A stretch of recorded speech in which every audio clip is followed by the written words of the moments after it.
Hey guys, welcome back to another video. Today we are in a place that's gonna probably surprise you a bit. It's a place I don't get to very often, but I'm always happy to be here and I always enjoy it when I do come. I'm talking about Hong Kong, and we are in one of Hong Kong's most famous neighborhoods. A place that's kind of gritty and grimy. We're walking through the night market here. Looks like they are mostly closing down shop. It's not particularly late, but people have gotten the basic things they need. I mean, a lot of the stuff they get here is gonna be things they use to cook dinner. And dinner time is past. Well, for normal people. For me, I haven't eaten yet. So guys, sit back, relax, and we're gonna go through and explore. You know, people like to talk about Chongqing being like the cyberpunk part of China, which I mean, I can see what they mean, but I strongly disagree with that. But I will say that Mongkok neighborhood here in Hong Kong, I mean, if you want to call something cyberpunk, this place would definitely be a lot more suitable of a place to say that about. So let's check it out, guys. We got a lot to see. Check out these cool looking little public buses they've got here. It's kind of different looking. It takes you back, you know, it takes you back to like something akin to like Hong Kong movies from the 80s. And guys, this is one of the most densely populated areas on Earth. It's not the most, but it's one of. And you're not really seeing that right here, right now, but this is a very densely populated area. Populated with people, populated with businesses. They've got some type of business built into every little nook and cranny that you can find around here. Not a bit of wasted space, and a lot of spaces here are very tight. A lot of the hotel rooms around here are very small spaces. Like sometimes, literally, there's like a bed wedged in between two walls and there's no room on either side of the bed. You got a little room out front, but no, of course, not all places are like that, but seeing something like that out here is not uncommon. It's because, you know, there's just such a big population out here with a relatively small space to work with, so they got to do what they got to do. Kind of, you know, kind of doing it Japan style. But we're getting out here to Nathan Road.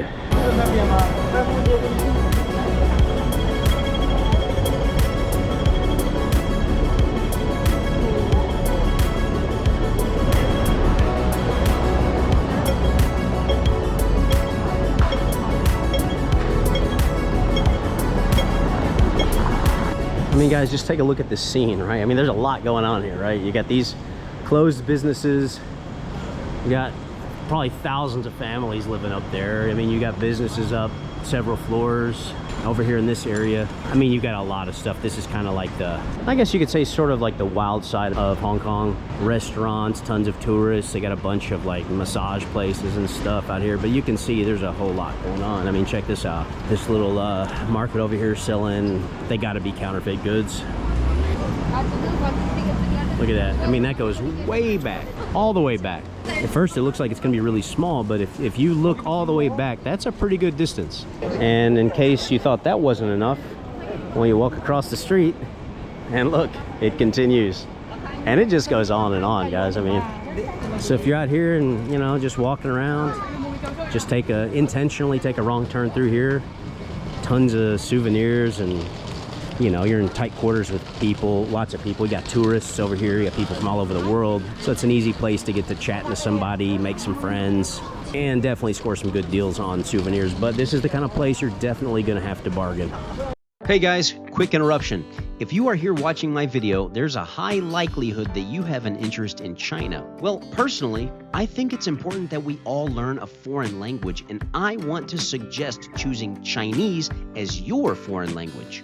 First of all, by studying the Chinese language, you will really start to understand China on a much deeper level. Also, Chinese is the second most widely spoken language in the world, with over 1 billion Chinese speakers worldwide.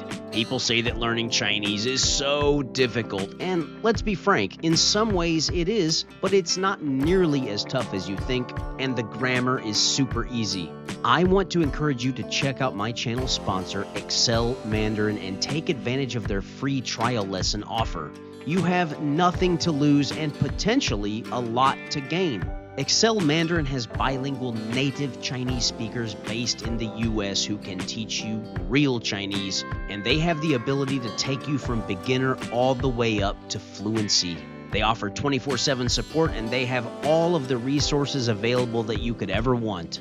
I learned Chinese by fumbling my way around on the streets of China. It was a really fun and interesting way to learn, but it wasn't very efficient. If I'd had a native speaker guiding me and helping me along the way, I would have learned a lot more, a lot faster. So check them out today, sign up for a free trial lesson, and make sure not to forget the most important part. Be sure to tell them that Mr. Chopsticks sent you. Okay, now back to the video. There you go, guys, the old classic Hong Kong taxis. If you've seen some of the movies out here, you're definitely familiar with these. And guys, if you come out here to Hong Kong and you're in need of some footwear, well, one place you might want to check out is Shoe Street. That's what they actually call this area, because it's, I mean, you've just seen several shoe stores right in a row. And then let's go around this corner. And hey, look, you got two Nike shops right next to each other. I'm sure those are both real.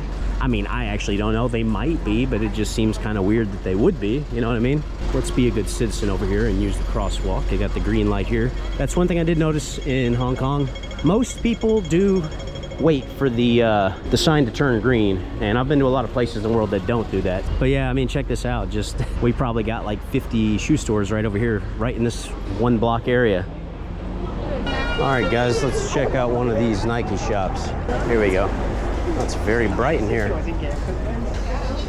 It's a little too bright in here.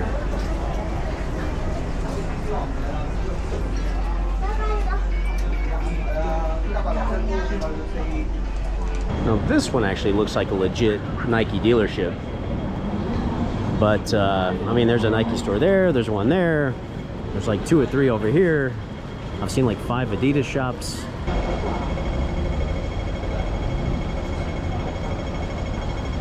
I do want to try a couple of street foods out here while I'm over here in Mongkok and share that experience with you guys as well. And there's so many options, but every once in a while you'll see a place that's just got a long line outside. And I mean, if you're willing to wait, that's probably your best bet, because obviously that's the place that the locals give their stamp of approval to. For me, I usually don't do it. I mean, this isn't too bad, but I think I'll skip this one. There's literally like 10,000 options right over here. This dude's rocking a lot of gold. Maybe he's a former Triad member. That is one hell of a street name. Sai Yung Choi Street South. In some ways, when I'm over here in Hong Kong, especially in this area, in some ways it does kind of feel like Japan. Maybe a little rougher around the edges and stuff, but plus the fact, I mean, you got 7-Elevens everywhere. The cars are driving on the left-hand side. Uh-oh, 7-Eleven, you better look out. Looks like you've got some competition moving in. Circle K has arrived. And there's a Circle K there, and just down the road, of course, right on cue, 7-Eleven. Not gonna lie, this place caught my attention. Not only the name, Geese in Place, but the view from the window here.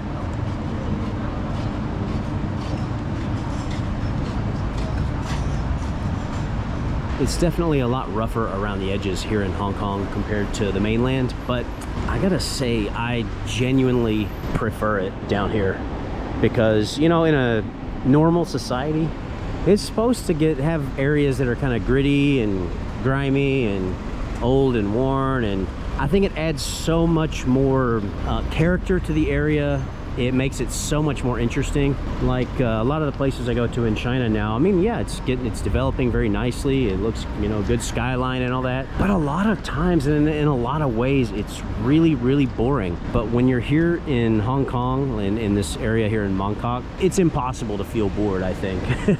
You just walk around and there's just so much to see. Not only different types of shops, foods, but, you know, people from literally all over the world. Oh, check that out. Police drone in operation. Got some guys over here hitting up the Chinese checkers. Never a dull moment in Mongkok. Got a Thai restaurant right there. Looks like business is good. It's pretty crowded.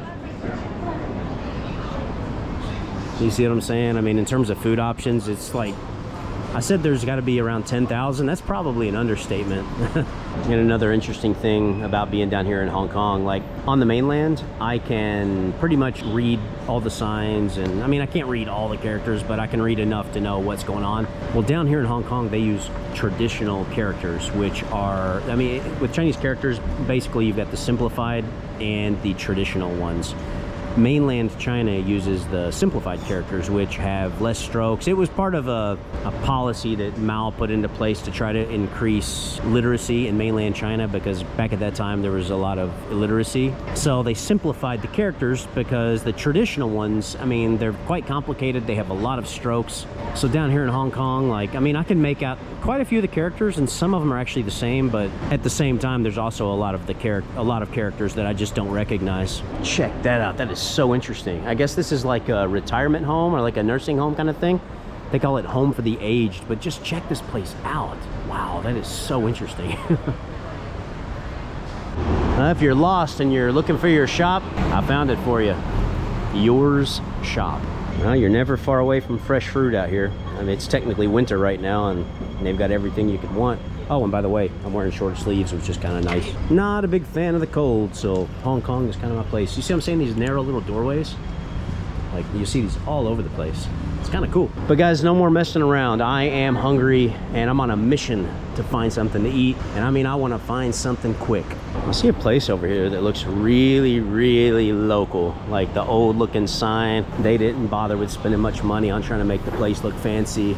That's when you know the food's probably the thing that's keeping it open. And this is what I'm talking about here.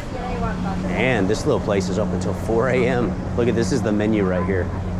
Good luck reading that, guys. I can actually make out what a lot of it is, but not all of it. Now let's check it out. Hello. You wait. 有位置吗？行。行。好。Oh, thank you. Okay, cool, thank you. All right, guys, I'm actually keeping it pretty simple. I've got some, they call it kong xian cai. I actually don't know how to say this in English. It literally translates to empty hard vegetable. I've never had this in America, so I've only had that in China. And then I just got some like noodle soup, these real thin noodles, and these meatballs here.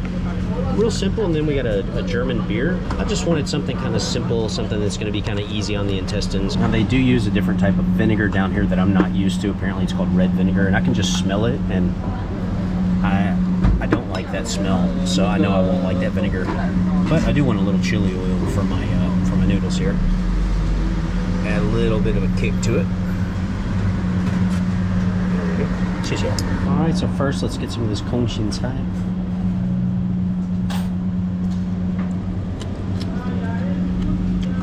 Just obviously a very simple and wholesome flavor. It's just a green vegetable, which is we all need to eat more greens, right? So that's why I got it. But this vegetable here, I mean, doesn't really have much taste to it, but I like the texture of it. It's got a nice kind of a crunch to it. And then let's get into these noodles.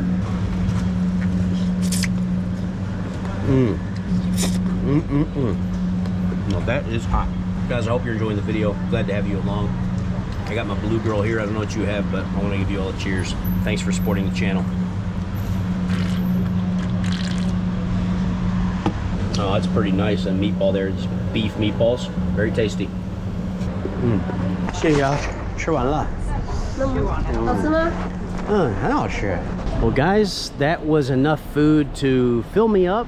Not get me stuffed. I don't want to be overly stuffed and uncomfortable tonight, but I feel good. I got some nutrition in there. I got my green veggies. But I think it's about time for me to get back to the hotel. Didn't really have any quality sleep last night to speak of. My hotel room was really noisy. The bed is quite hard. And I just couldn't go to sleep anyway. But I want to get a good rest in and recharge the batteries for a big day tomorrow. So guys, thanks so much for tuning into the video. Hope you enjoyed it. Stay tuned. We got a lot more coming. Big things planned here on the channel. But until next time, guys, take care of yourselves. And we'll catch you in the next video. 下次再见. Thanks for tuning into today's video. If you enjoyed what you saw here, please make sure to subscribe to the channel because I have a lot of exciting things on the way.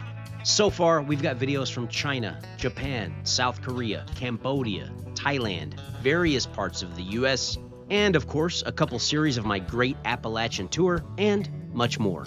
Things are only getting started here on the channel, and it's not only my pleasure, but it's also my honor to bring you along for the ride. I want to take this opportunity to give a big shout out to all of my YouTube and Patreon supporters, regardless of what tier you are in. I genuinely appreciate all of you. I do want to give an extra special acknowledgement to my PSHO tier members who go above and beyond in their contributions to this channel. Thank you guys.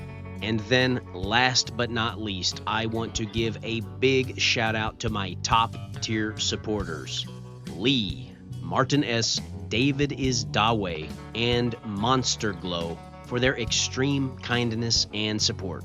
With this kind of support, there's a possibility that maybe one of these days I'll be able to commit to doing this full time.